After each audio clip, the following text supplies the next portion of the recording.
that we will be getting a second season of our favorite shows that premiered this year, because the networks won't have anything new to put in those time slots, which, again, silver lining, means that it's very likely that Chuck will be back next season.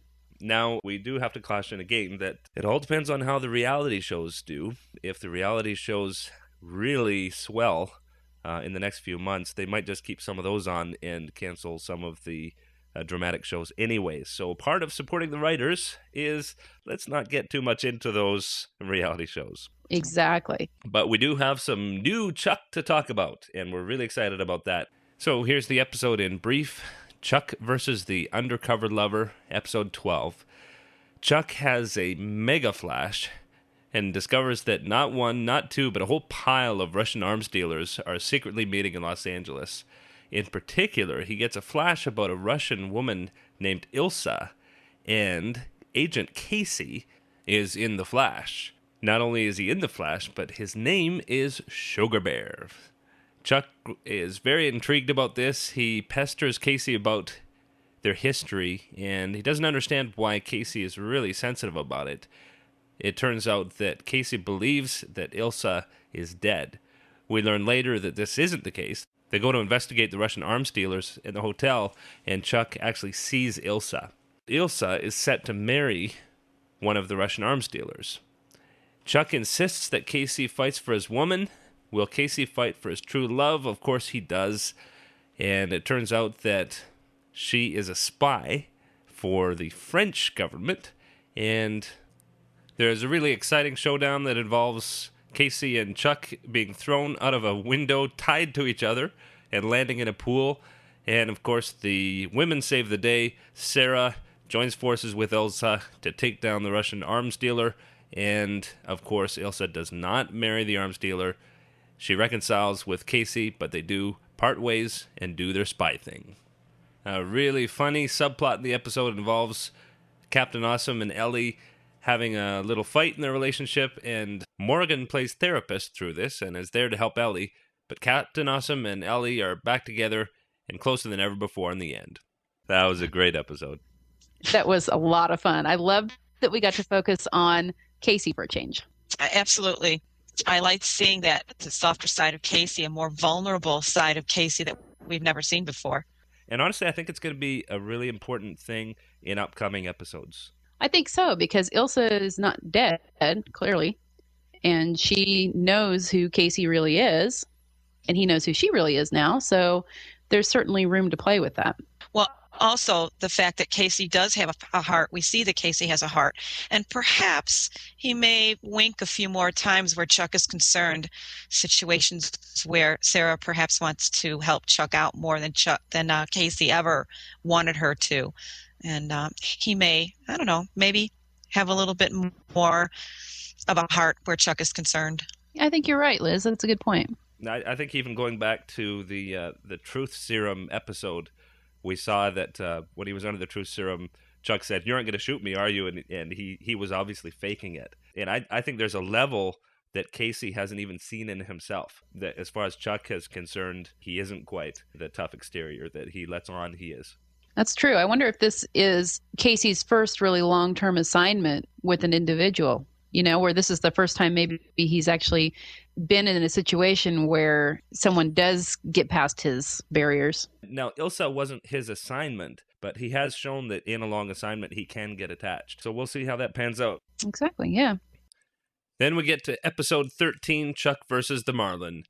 Captain Awesome shows up at the Bymore and asks Chuck if he can have Ellie's hand in marriage. But then he insists that Chuck holds on to the ring until he plans it all out. Chuck hides the ring in his Bymore locker and comes back the next day. Every single thing in the store is gone, including the ring. While he was with Captain Awesome at the Bymore the day before, he had discovered some bugs throughout the store, and it turns out that the bugs were not planted by Casey or Sarah. And so there's a real problem, because if somebody knows that Chuck is the intersect, then Chuck will have to be extracted to a secure facility where he'll never be able to see his family again. It is looking like Chuck is going to be extracted, but they're able to track down the Fulcrum agent in time. There's a big showdown between Sarah and the agent. Sarah wins. They're able to get the ring and get to Captain Awesome in time for him to ask Ellie to be his wife. And there's a very touching scene at the end where Chuck is congratulating Captain Awesome and Ellie. What a great way to kind of wrap up. I mean, it may have been the season finale, or it may have just been, the break finale, but it was a good way to wrap it up. Yeah. The first part of this episode, I'm a big fan of slapstick comedy. Mm-hmm. So watching the, Big Mike fall off his chair and Chuck bang his head fall. This episode had me in stitches as far as that goes. It was pretty funny, and the guys hiding the film. It was just probably the funniest episode that I can think of so far right now. It was just a great episode. The interaction between Chuck and Sarah again, Sarah being moved at the thought of not seeing Chuck anymore, I guess, or Chuck having to go away from his family. I think that's what touched her the most, is him being split up from his family. Mm-hmm. Yeah, Zachary Levi is really good at physical comedy, not just him falling off the chair, but also when he was going through the ceiling vents and jumping down. I mean, great physical comedy. I loved that whole sequence. It showed that he's paying attention when he's going on all of these missions with Sarah and Casey. So he's now going to try his own little version of being a spy, and it works. It's maybe not as smooth, but it worked in his own Chuck way. Exactly. As we go into a break, we want to challenge everybody to send in your emails and posts and let us know where they're going to take Chuck. What's going to happen with this new intersect that's coming up? What's going to happen with Chuck and Sarah? Let's see lots of posts on the forums, and let's see lots of conversations about Chuck. And definitely we want to reissue the challenge. Let's go back and watch the episode, see if we can catch some more details, and let's introduce a lot more of our friends to Chuck. So moving right along, we're going to get to listener emails. We have some comments this week. Mel, do you want to start off? Sure. This is from Tony, and he asks, I'm curious, for networking and marketing purposes, how did you land your first 2 interviews? Knowing the right people, persistence, just wondering if you can call Yvonne, maybe I can too. Well, actually, since the website has been up and running for so long, chucktv.net launched back in May, we've had quite a while to form some connections. Also, Liz and I are really good researchers, so when it comes to finding the contact information for the people that we need, we can go to our different resources and get that. And then it's just a matter of swallowing your nerve and making the contact with the person's representation and asking, would they be interested in doing an interview? And the worst they can say is no. That's our mantra, right, Liz? Right, exactly. No doesn't hurt.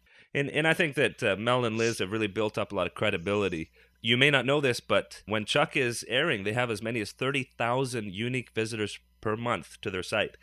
And NBC obviously likes that. So you promote Chuck like that, they're going to give you some freebies. Exactly. And the cast, to be honest, we've never been met with a closed door as far as when we come and ask for an interview with cast or crew. Once we ask their representation, or they themselves are eager to talk with us, which is really great. It means that they appreciate what we are doing for the show, but they also really want to connect with the fans and use our website as kind of a medium for that, which is really cool. We are happy to do it. And Mel, there was another question by email? Yeah, Polly writes from Brazil. This is a question for everybody. What's your favorite episode?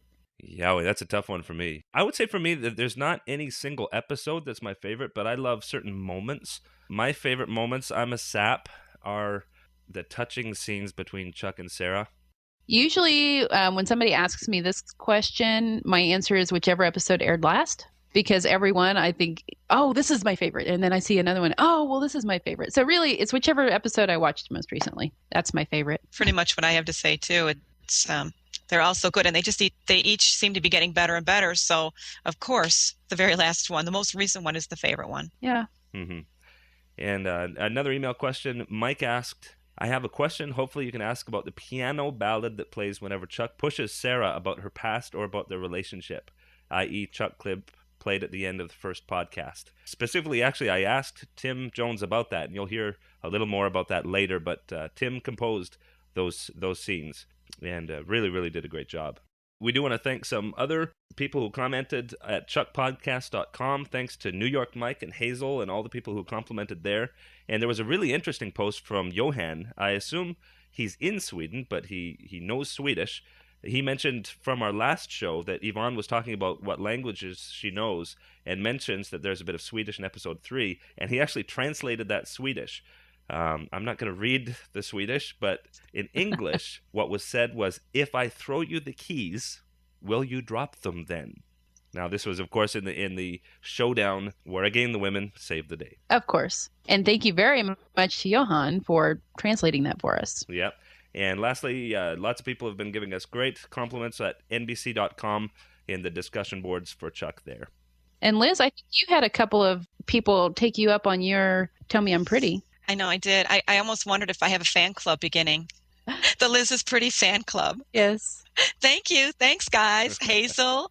Love you, Hazel. Yeah, so keep them coming. And I think Mike from New York was the other one. Yeah, Mike from New York. Yeah. I gotta love New York now. And they want better pictures, so we're thinking of putting up a Liz photo gallery. Yay! But moving right along to the highlight of our episode, the interview with Tim Jones. You're going to love it. Well, thanks so much for taking the time to talk to us, Tim. The fans just love the music of Chuck, and we owe a lot of thanks to you for that. Well, no problem, Graham. It's absolutely my pleasure, and appreciate you guys looking me up. You know, it's this show has been a lot of fun for me this year, and all of us are just really happy that people have started to enjoy Chuck and his world, and so, thank you. You're very welcome. Among Mel, Liz, and myself, we've often talked about how not only does every episode sound like a feature film, but the music has character. It's almost like one of the characters of the show. I got to say kudos to you for a super job. Well, I appreciate that immensely. We also have a really great music supervisor, Alex Patsavas, from the Chop Shop. Mm-hmm. And she does a great job, along with Josh Schwartz, of picking songs for the show. So a lot of times, some of the great moments you may be speaking of would be songs, but then there are other times where, the score, they've given me quite a lot of latitude to bring my ideas to the table and try to juxtapose some different things against picture, which has just been a real joy for me. And, it's kind of a composer's dream job to have, that kind of latitude and leeway to do something interesting. Make something more funny if you can, or play it exactly opposite and make it funny. And I don't know what else to say other than it's been a blast. I would think it would be a really fun show for you to do, with such a variety from action to drama to comedy. Well, it's great because we, in fact, I was talking to one of the other crew members the other day, and we were talking about how the show has such different elements in it. There's, I think great emotion at times between Chuck and Sarah and just the family vibe. And then we have that sort of danger when, and when Chuck's in danger, it's real. He really could die, or he really could get shot, or, we try to play those things really straight ahead, and we try not to wink at the audience. I mean, because he is in actual peril. And then there's times where, it's just the comedy of the situation. And I talked with Adam Baldwin one day on the set, and he mentioned that he enjoyed the computer music, that I wrote for the Buy More, sort of the vibe for the Buy More. Yeah.